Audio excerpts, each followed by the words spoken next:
kabarnya hari ini? Sudah masuk ke 2021 kita semua. Gimana nih? Apakah semakin semangat menghadapi 2021? Semoga di tahun ini pandeminya segera berlalu.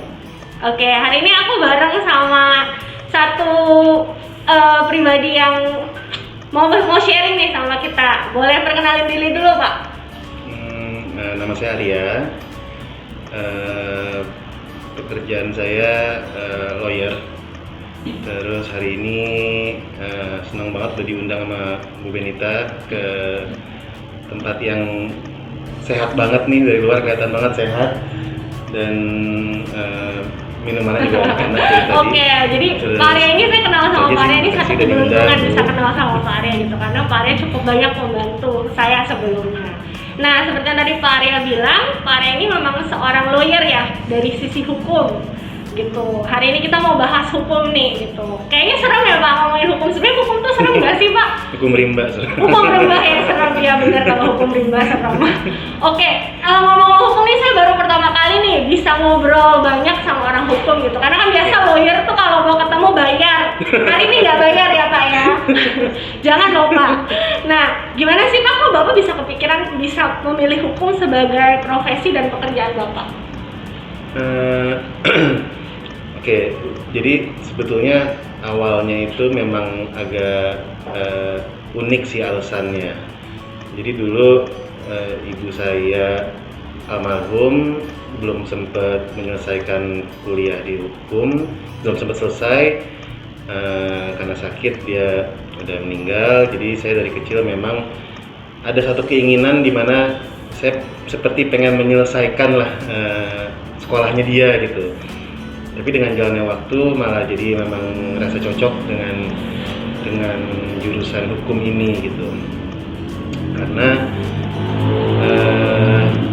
semuanya harusnya ya, teorinya ya serba pasti kalau hukum itu. Oke. Kalau A itu resikonya begini, kalau kita B resikonya begini. Jadi I fell in love dengan ide bahwa semua tuh black and white gitu. Jadi itu sih yang bikin saya jadi senang dengan dunia hukum.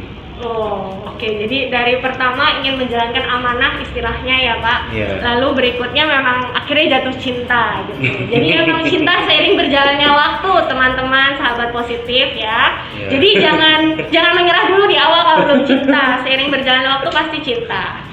Nah, sebenarnya tadi Bapak bilang kan maksudnya hukum itu black and white. Yeah. Gitu, jelas kalau A resikonya ini, B resikonya ini. Nah, kan setelah Bapak lulus kuliah itu kan kuliah ya Pak. Kalau kuliah kan ya kita belajar teori lah gitu, prakteknya kurang.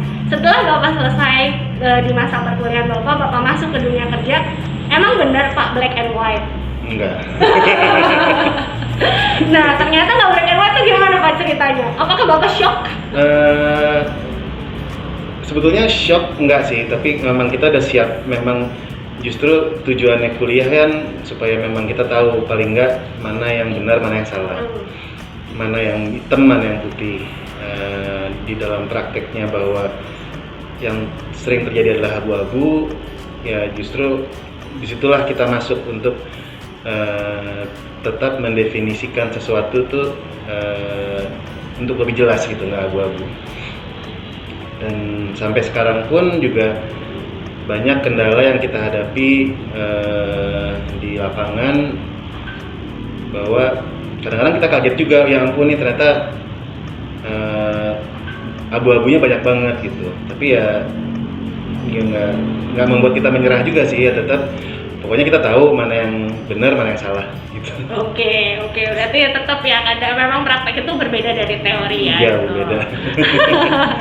Nah, tadi seperti yang Bapak bilang kan ini abu-abu ya Pak ya. Gitu. Nah, sebenarnya nih lebih banyak abu-abunya black and white sih. Kayaknya abu-abunya ya Pak dalam dunia nyata ini. Kita ngomongin Indonesia secara spesifik ya. Indonesia ini kan ya kita bisa I love this country gitu, tapi memang kita harus akui kalau apa sih yang nggak bisa di Indonesia ini gitu. Iya, betul. Jadi itulah kenapa masih banyak terjadi banyak yang abu-abu di luar situ karena memang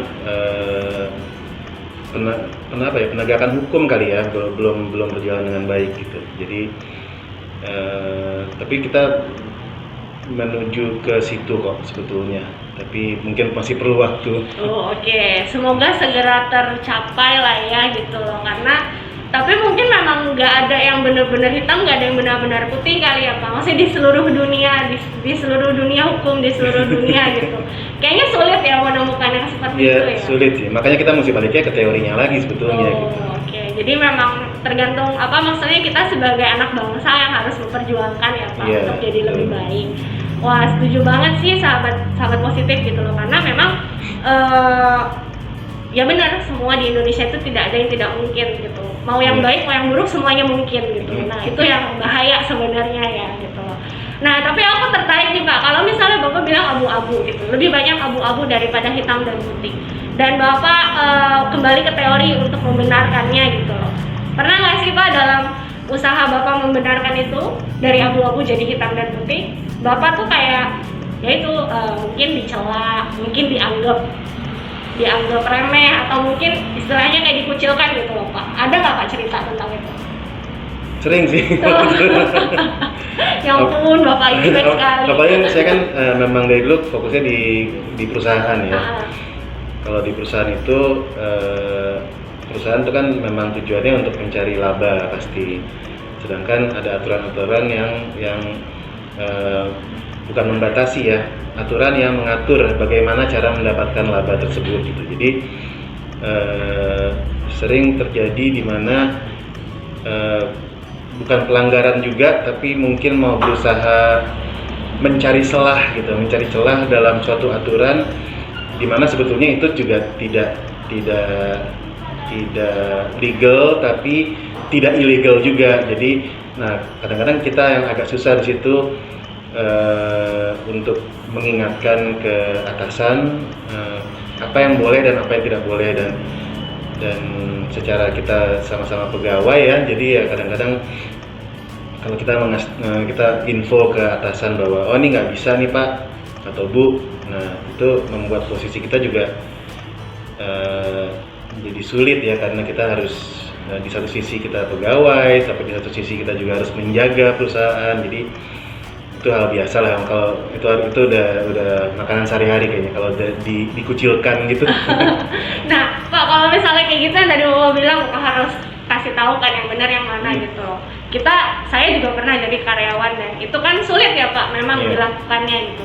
Sebenarnya prinsipnya apa sih Pak kalau dari pribadi Bapak sendiri ya dalam bekerja selama ini selama bertahun-tahun di perusahaan, ketika kita menghadapi masalah seperti itu, dilema lah gitu, kita tahu itu salah tapi kita nggak bisa frontal gitu. Nah, menurut Bapak tuh gimana sih cara ngadepinnya? Harus berkomunikasi yang baik sih. Kalau saya sih berprinsipnya tetap kalau misalnya nggak bisa, saya akan sampaikan nggak bisa. Tapi mungkin caranya dengan saya kumpulkan data dulu. Jadi saya tidak pernah beropini atas pendapat saya sendiri. Saya beropini atas aturan yang ada, undang-undang yang ada. Jadi misalnya pun nanti itu tidak diterima ya paling nggak saya udah nyoba gitu. Jadi ya itu sih cara komunikasinya. At least we do our part ya Pak ya gitu loh ya. Jadi ya memang harus sesuai fakta, sesuai data, dan kalau misalnya memang nggak bisa lagi ya sudah gitu. At least we do our part gitu, the best that we can do gitu ya Pak ya. Benar banget sih, memang susah jadi karyawan itu serba salah, jadi owner juga susah gitu. Jadi emang semua ada resiko gitu. Jadi jangan nyerah teman-teman nggak sendiri, sahabat positif yang mengalami hal yang sama, Pak Arya juga pernah mengalaminya. Tenang aja. Nah, Pak Arya ini itu seorang legal partner dari PT apa Pak? Indo Dharma Persada. Indo Dharma Persada. Nah, dari research saya udah research loh. PT Indo Dharma Persada ini adalah satu perusahaan yang salah satunya mengurusi hukum di Singapura, betul ya Pak? Betul. Nah, kenapa sih Pak kok tertariknya jadi legal partner? Hukumnya bukan hukum Indonesia, malah hukum Singapura. Jadi memang dulu saya pernah jadi pegawai di law firm di Singapura, hampir 4 tahun lah di sana. Dan menurut saya apa ya, di sana semua lebih pasti lah, peraturannya A ya yang dijalanin A. Hal simpel seperti ya kalau di sana nggak ada lah yang apa ya, kayak biaya bayangan gitu tuh nggak ada. Jadi kita di peraturan bayarnya $1.000 ya kita keluar $1.000 gitu. Itu beda dengan praktek yang ada di sini ya. Saya nggak bilang bahwa undang-undangnya salah di sini, tapi prakteknya di sini kadang-kadang kita mungkin karena terbiasa juga melebihkan sesuatu gitu untuk sebagai uang terima kasih di sini gitu. Jadi itu membuat mental dari kedua belah pihak, dari customer dan dari penegak hukum jadi agak rusak menurut saya, karena ada sistem itu ya, uang terima kasih lah. Jadi selama saya kerja di Singapura dulu, saya benar-benar merasakan bahwa ya inilah emang harusnya hukum itu berlaku seperti ini gitu ya, teori dan praktek. Jadi kenapa saya sampai sekarang juga lebih fokus ke bantu untuk misalnya orang-orang yang punya masalah di Singapura, mau beli properti di Singapura ya, kayak seperti itu. Tapi Bapak masih terima, maksudnya terima kasus dari Indonesia kan Pak? Memang kalau kasusnya semua dari Indonesia. Oh, kasusnya semua dari Indonesia untuk di Singapura gitu? Iya. Tapi kalau kasus yang memang untuk hukum Indonesia masih terima atau? Kalau di Indonesia ini saya cuman menerima juga seperti kayak ada legal service retainer tuh, dan kita ada pelatihan juga yang berhubungan dengan legal, dengan bahkan accounting, karena kita punya partner dari segala macam bidang ya. Jadi dari creative thinking ada, dari finance ada, tapi untuk mungkin 60% dari kegiatannya Indodharma adalah memang untuk bantu orang-orang Indonesia yang mau memberikan bantuan hukum untuk mereka yang mau melakukan transaksi atau apapun di Singapura. Oke. Berarti memang secara hukum dan secara proses perjalanannya Singapura itu jauh lebih, istilahnya lebih pasti lah ya, lebih sesuai buku gitu loh, lebih sesuai teori gitu. Nah kita harus belajar nih sahabat positif sama orang Singapura gitu loh. Ya, jadi biar Indonesia bisa dibanggain gitu loh. Nah, thank you banget loh Pak informasinya gitu. Jadi pengen ke Singapura ya. Nanti kalau saya ada masalah ke Singapura jangan lupa dibantu loh ya Pak ya. Doakan saya ya sahabat positif ya, jadi kaya luar biasa. Atau saya beli properti di Singapura. Nah, lanjut nih Pak. Kalau misalnya nih kedepannya nih Bapak ngelihat Indonesia tuh seperti apa sih? Harapan Bapak apa gitu loh melihat hukum di Indonesia? Apakah akan lebih baik atau lebih buruk?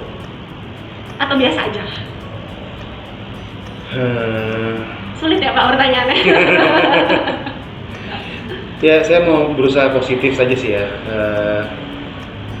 Saya ngelihatnya kalau hukum itu kita peraturan semuanya ya dan bisa dibilang oke lah. Mungkin yang harus ditingkatkan lagi itu adalah para penegaknya.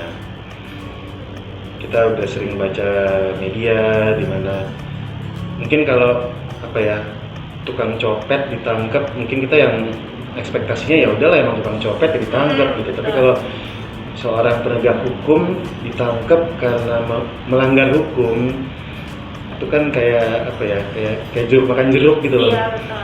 Jadi lebih memalukan sebetulnya. Jadi saya sih berharapnya semua penegak hukumnya, mulai dari jaksa, polisi, Satpol PP, semualah pokoknya semua penegak hukum itu bisa lebih ya bertindaknya atas sesuai undang-undang aja gitu. Jadi karena guru kencing berdiri, murid kencing berlari. Kalau rakyat kan kita ngelihatnya oke, ini misalnya gitu ya, kita ngelihat oh ini si polisi ini aja atau tentara ini aja lampu merah mau berhenti, ya kita ikutan akhirnya gitu. Jadi saya berharapnya di kedepan hari mudah-mudahan bisa lebih baik lah ininya Bisa pelaksanaannya. teladan lah ya Pak istilahnya Iya. gitu loh gitu. Dulu waktu kerja bareng sama Pak Arya ini ada satu quote yang nggak quote sih, kayak filsafat aja Bapak. Satu kata-kata yang bikin saya benar-benar kepikiran, benar-benar masuk ke hati saya gitu loh. Kalau misalnya jadi seorang pemimpin itu ya harus jadi teladan gitu loh. Jadi ketika kita lihat rakyat atau anak buah kita gitu melakukan sesuatu yang salah, ya mungkin kita harus koreksi diri sendiri juga ya Pak ya. Gitu. Iya. Apakah kita sudah memberikan contoh dan teladan yang baik gitu. Nah sahabat positif ini biar jadi pelajaran buat kita. Mungkin sekarang kita belum jadi pemimpin ya, mungkin kita masih jadi karyawan, mungkin kita masih kuliahan, mungkin kita masih sekolah gitu. Tapi Iya. biar kedepannya ini jadi bekal kita bahwa ketika kita jadi pemimpin itu nggak cuma nunjuk gitu loh, tapi 4 jari lagi nunjuk ke kita gitu loh. Jadi ya kita harus belajar untuk jadi teladan supaya orang-orang lain tuh bisa menjadi lebih baik juga gitu loh. Nah, harapan Bapak apa sih Pak buat Indonesia secara keseluruhan ya, maksudnya bukan secara hukum doang gitu loh. 5 tahun, 10 tahun ke depan gitu loh. Tentunya setelah pandemi ini berlalu gitu. Apa sih Pak Bapak maunya Indonesia tuh jadi negara yang seperti apa gitu? Yang pertama sih berharapnya Indonesia bisa lepas dari pandemi ini. Terus yang kedua, Indonesia bisa kayak kalau kita ngelihat apa ya, kayak kita ngelihat ke Australia atau New Zealand gitu, aduh pengen banget ya tinggal di situ, enak banget di situ, nyaman semuanya. Saya pengen semua orang tuh ngeliat Indonesia juga kayak gitu, aduh enak banget ya Indonesia nih, yang this is my home, this is where my heart is gitu. Jadi kita nyaman di sini, kita aman di sini, terus stop ribut-ribut lah, masalah nggak penting gitu, yang beda pendapat jadi ribut. Saya pengennya semuanya tuh ya kita kayak dulu aja gitu, yang kita bersatu lagi lah semua gitu. Itu sih. Semoga saya juga berdoa hal yang sama gitu. Pengen banget rasanya lihat Indonesia tuh jadi negara-negara lain yang orang kalau kesini nggak mau balik gitu. Iya. Loh. Makanannya enak gitu loh. Maksudnya Indonesia kan memang punya banyak bangsa ya gitu loh. Culture-nya banyak gitu. Jadi sebenarnya itu bisa jadi aset yang sangat penting buat negara ini. Setuju banget. Thank you Pak Arya buat waktunya hari ini, Sama-sama, buat podcastnya hari ini gitu loh. Semoga teman-teman semua bisa ada bayangan sedikit tentang hukum di Indonesia, dan siapa tahu kalau misalnya mau ambil hukum udah tahu nih gitu loh, hitam dan putih dan abu-abunya ada di mana gitu. Dan kalau yang mau punya masalah di Singapura silahkan hubungi Pak, jangan lupa. Oke? Nah, thank you semuanya. See you on the next podcast. Jaga kesehatan, selalu cuci tangan, pakai masker kalau keluar rumah. Pokoknya kita berdoa pandemi ini selalu berlalu. Oke, see you. Bye bye sahabat Etno.